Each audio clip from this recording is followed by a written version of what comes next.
Hi செல்லகுட்டீஸ். இப்ப பாருங்க, நம்ம எண்முறை எண் பெயர் எழுதுவோம் இல்லையா? இதுல பன்னாட்டு எண்முறை அப்படின்றதுல பார்க்க போறோம். இது இன்டர்நேஷனல் மெத்தட் அப்படின்னு சொல்லுவோம். நிறைய நாடுகள்ல இந்த மெத்தட் தான் பயன்படுத்திட்டு இருக்காங்க. இதுல பாருங்க, ஒன்றுகள், பத்துகள், நூறுகள், ஆயிரங்கள், பத்தாயிரங்கள், பத்தாயிரங்களுக்கு அடுத்து 100,000 வந்துருது. சரிங்களா? 100,000, அதுக்கு அடுத்து million, 10 million, 100 million, billion, 10 billion, 100 billion, இந்த மாதிரி போய்கிட்டே இருக்கும். சரிங்களா? இது ஒரு பன்னாட்டு முறை. பன்னாட்டு முறையில எண்களை பிரிச்சு நம்ம அதோட எண் பெயர் எழுதுறது. இப்ப பார்க்கலாம், இந்த முறையில நம்ம எப்படி எண் பெயர் எழுதலாம் அப்படின்றத பார்க்கலாம். இப்ப பாருங்க, இதுல ஒரு எண் எழுதியிருக்கேன். இந்த எண்ணுக்கு நாம என்ன செய்ய போறோம்? இந்த எண்ணுக்கு இடமதிப்பு எண் பெயர் எழுத போறோம். அப்போ முதல்ல அதை பிரிக்கணும். நம்ம பிரிச்சு கமா போடுவோம் இல்லையா? அது இதுல எப்படி போடணும் பாருங்க. எல்லாமே வலது பக்கத்துல இருந்து தான் வரணும். இது உங்களுக்கு ஏற்கனவே தெரிஞ்சிருக்கும். ஒன்றுகள், பத்துகள், நூறுகள் முடிஞ்ச உடனே ஒரு கமா போட்டுறணும். அதுக்கடுத்து 1000, 10,000, 100,000. அப்போ இந்த 3ஆ பிரிக்கணும். 100,000, 100,000க்கு அடுத்து என்ன வரும்? Million, million, 10 million, 100 million. இந்த இடத்துல ஒரு கமா. அதுக்கடுத்து பில்லியன், 10 பில்லியன். சரிங்களா? நம்ம இந்திய எண்முறையில என்ன செய்வோம்? முதல்ல மட்டும்தான் 3 இது சேர்த்து பிரிப்போம். அதுக்கப்புறம் 2 பிரிப்போம். இந்த இன்டர்நேஷனல் மெத்தட், அதாவது பன்னாட்டு முறையில எல்லாமே 3 தான் பிரிக்கிறோம். சரிங்களா? அப்ப நாம இதை என்ன செய்யணும்? இதை நம்ம சொல்லும் போது என்ன சொல்லுவோம்? 16 பில்லியனே, 356 மில்லியனே, 904,823. இப்ப பாருங்கப்பா, இந்த எண்ணை நம்ம எழுதியிருக்கோம் பாருங்க. 16 பில்லியனே, 356 மில்லியனே, 904,823. சரிங்களா? இந்த மாதிரி நம்ம பன்னாட்டு முறையில, அதாவது இன்டர்நேஷனல் மெத்தட்ல எழுதணும். இப்போ இதோட எண் உருக்களை பார்க்கலாம். 1 அப்படின்னா என்னதுப்பா? இது 1. 9 வரைக்கும் இருக்கிற எல்லாமே ஒன்றுகள் தான். அதுக்கடுத்து 10, இங்க 100,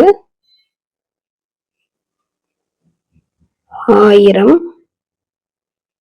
இது 10,000, 10,000க்கு 4 0. அதுக்கடுத்து 100,000, 100,000க்கு எத்தனை 0? 5 0.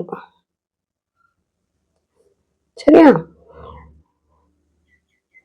இப்ப 100,000 இது இந்திய எண்முறையில இது என்னப்பா வரும்? இது இந்திய எண்முறையில லட்சமா இருக்கும். சரிங்களா? அப்போ இந்திய எண்முறையில லட்சம் அப்படின்றது 100,000 அப்படின்னு அர்த்தம். மில்லியன், மில்லியன் என்னப்பா வரும்?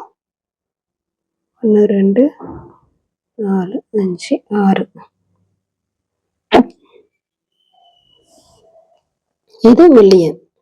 மில்லியன் அப்படின்னா இந்திய எண்முறையில இது என்னவா இருக்கும்? மில்லியன் அப்படின்றது 10 லட்சம். இது லட்சம் அப்படின்னா 1000, 100,000 அப்படின்றது லட்சம். மில்லியன் அப்படின்றது 10 லட்சம். அதுக்கடுத்து 10 மில்லியன். இதுல எத்தனை 0 இருக்கு? 6 0 இருக்கு. அப்ப 10 மில்லியனுக்கு எத்தனை 0 வரும்? 7 0 வரும்.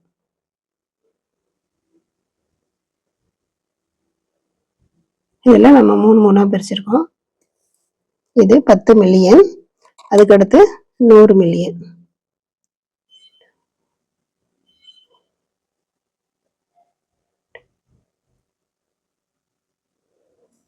சரிங்களா? அப்ப நமக்கு இங்க பில்லியன் இருக்கு. அடுத்து என்ன செய்யணும்? இதுல பாருங்க, எத்தனை 0 பார்த்தோம்? 3 6 7 8, 8 0. 100 மில்லியனுக்கு 8 0. அப்ப பில்லியனுக்கு எத்தனை 0? 9 0. பில்லியனுக்கு 3 4 5 6 7 8 9. பில்லியனுக்கு 9 0. அப்ப 10 பில்லியனுக்கு 10 பில்லியனுக்கு 10 0. 3 7 8 9 10. இதை நம்ம என்ன செய்யணும்? 3 அப்படி பிரிக்கணும். பிரிச்சோம்னா உங்களுக்கு 10 பில்லியன் வரும். பாருங்க, ஒன்றுகள், பத்துகள், நூறுகள், 1000, 10,000, 100,000, million, 10 million, 100 million, billion, 10 billion வந்துருச்சா? சரிங்களா? இதுல 100 பில்லியனும் இருக்கு. 100 பில்லியனுக்கு எத்தனை சைவர் வரும்? பாருங்க, இதுக்கு எத்தனை வந்துச்சு? 10 வந்துச்சா? அப்ப இதுல 11 0 வரும். 1 2 3 4 5 6 7 8 9 10 11. பாருங்க, 3 3ஆ பிரிக்கணும். பிரிக்கும் போது என்ன கிடைக்குது? 100 பில்லியன் வருது. சரிங்களா?